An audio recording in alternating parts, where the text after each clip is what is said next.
composed of 30% water. Okay? At least 30%.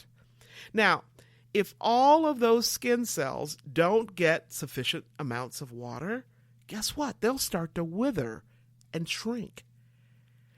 If you drink enough water and other fluids, your skin cells will respond accordingly. And what happens is that those cells will actually plump up, and your skin will say, "Oh, thank you. Thank you." Right? Now, here's another great benefit. When I feel like I'm coming down with a cold or something similar, you know what I do? Right away, I begin drinking more water. Now, I want you to listen to your mom or your dad or your nurse or your doctor when they tell you to drink more water and juice and tea and soup or broth, right? And guess what? Your body will be so grateful. It will say, "Thank you, thank you, thank you." Now, when you're coming down with a cold or the flu, your body immediately goes into gear, right? It begins to do battle on your behalf. Your immune system gears up and goes into attack mode, gearing up against all those yucky germs that have invaded your body. Now, when you catch a cold, I know when I catch a cold, my head gets stuffy, my nose gets stuffy, and I have to have some help to flush all that stuffiness out of my system. So having a runny nose is really good for you, right? It's a nuisance, but it's really good for you. That's your body saying, "Here we go. Let's get rid of all of those yucky germs." And you know what else? When your nose is runny, that means your cells need more fluid to replace the fluids you're expelling, the fluids that you're getting rid of, right?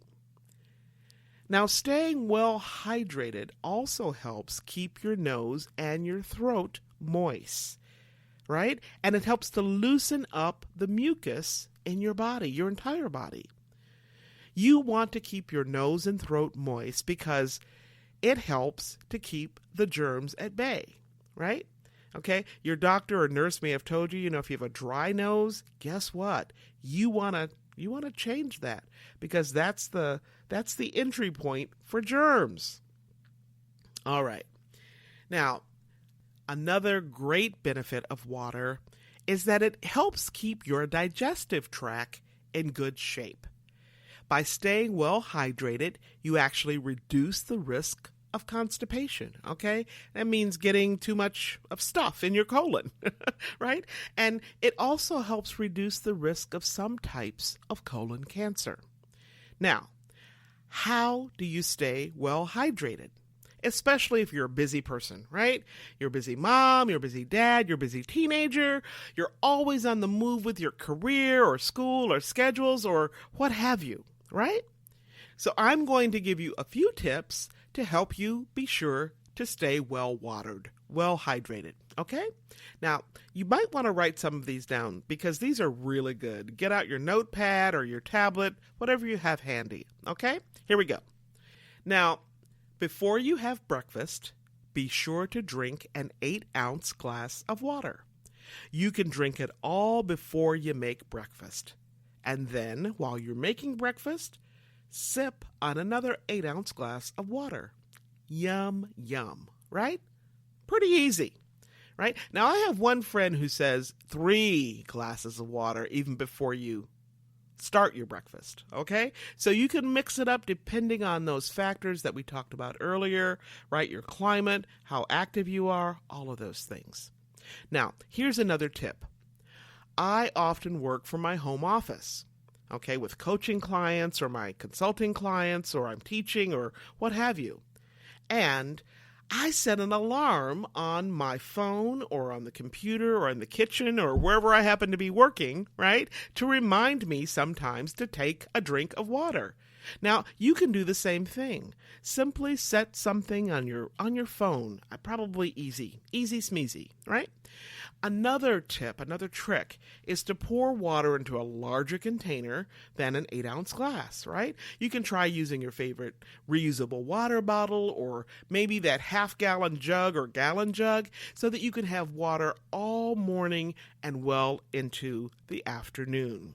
Okay? Now be sure to have your container close by so you can easily sip and drink water all day long. Here's another great tip. Chill your water, right? Research shows that you're likely to drink more water if it's cold. Now, I didn't know that, did you? I love learning new things about water. My younger sister is one of the healthiest people I know. Years ago, she told me, she said, Gloria, if you want to be sure to drink enough water each day, here's what you do. She said, be sure to always drink a full glass of water before you go to the bathroom. That's right, before you go. So when you feel the urge, grab your glass of water and down your H2O, and then you go. Oh, I love that. Down your H2O, and then you go. All right. Okay, here's another tip. If you want to add some sparkle to your life, add some sparkle to your water. You can make your water sparkle by simply adding carbon dioxide. You can buy a gadget to help you do that, or you can jazz up your water, make it sparkle, right, by adding fresh fruit, like lemon slices or lime or orange, or maybe strawberries or peaches or mango or melon. Or if you love herbs like I do, add some mint or sage, or add veggies like slices of cucumber to your water. Another way to make your water sparkle. Now, you know what? Another really simple way to increase your water intake is simply by eating more vegetables and fruit, right? You eat them during the day. Now, most fruits and veggies have a very high water content. In fact, most of them are like 90, 93, 95, 98% water. So you can enjoy them, and while you do, you can boost your hydration at the same time. So, lots of information about hydration, right? I hope you'll agree that water is not only good, it is also good for you. In fact, it's one of God's great gifts to us, a wonderful fluid for body and soul. So, be sure to drink up water, water, water, and more water for you to boost your intellectual, physical, emotional, and spiritual health for a healthy life. Now, before I close today's episode, I just want to make sure to give a shout out to all the folks who make the world a healthier place in the many ways that you make that happen. Thank you. Thank you. Thank you. A wise person once told me, it's the little things you do. It's the little things you do day by day, over and over and over again. The little things you do with love and with consistency, that's what makes the difference. Now, I want you to ask yourself, what can I do? What can I do that will make a difference? What can I do that will make a difference for my own healthy living and for someone else in my life?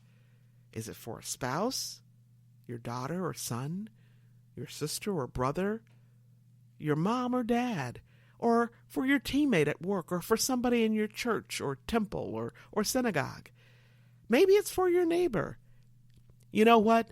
Maybe it's for someone you don't even know yet, right? Where might I do something that will bring healthy living more into focus into my own life? That's what I want you to ask yourself. Now, you've heard me talk about the arts and how much I love the arts. Singing, poetry, dancing, painting, writing. I love listening to and singing music. That's one of the other ways that I hydrate myself. I also love to color. Some time ago, I bought some colored markers and colored pens and my own coloring book. Yes, they have adult coloring books now. And I've used the pens and they are fabulous. And I can actually feel myself responding differently when I use them, firing up that emotional center in my brain and hydrating my soul. I also enjoy cooking. Trying out new things, new dishes, and new herbs, right? I love using fresh herbs whenever I can. Maybe you do too. You can grow them in your kitchen or in your garden or on your deck or patio, and you can enjoy them as they grow each day before your very eyes. And then you can choose to eat them in the meals you cook for yourself and your family and friends. Now, just be sure to sip on a glass of water as you cook, right? Or before each meal and afterwards. So another question for you is this. Ask yourself, how is my healthy living coming along? How are you making a difference that makes a difference in your own healthy life and in someone else's life? Day by day, step by step, moment by moment, sip by sip, and smile by smile every single day, 365, 24/7. Now, if you happen to miss any part of this week's episode or last week's, guess what? You can listen to a podcast of the show at your convenience. You can even listen to it on the go. Check us out at iTunes, Alexa, Spreaker.com, SoundCloud, and so many other places. You can also download the show at www.talknetworkradio.com/legacyliving.html. Okay, that's a mouthful, right? You can also just Google me, Gloria Burgess at Talk Network Radio, right? Now, before I close today's show, I want to thank each of you for tuning in, for allowing me to share a bit about my journey with what legacy living is all about.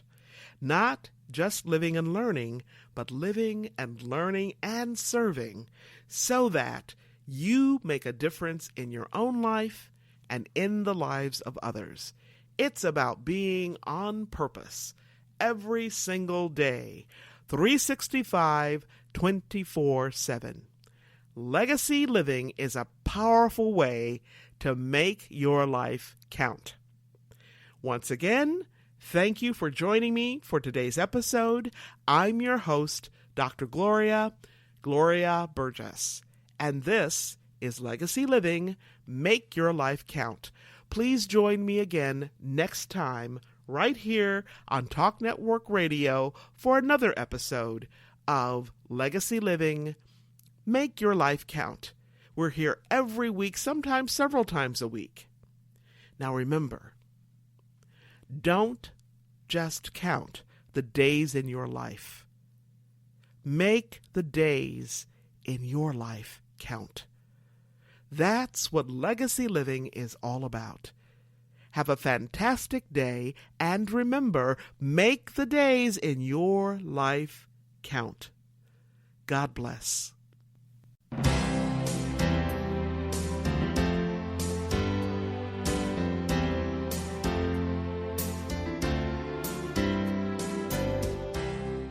That's our show today. I'm your host, Dr. Gloria Burgess. I hope you'll join me again next time. Until then, don't just count the days in your life. Make the days in your life count. That's what legacy living is all about. Here's to you. Have a fantastic day, and be sure to make it a yes kind of day. Remember to celebrate the music of your life. Make the days in your life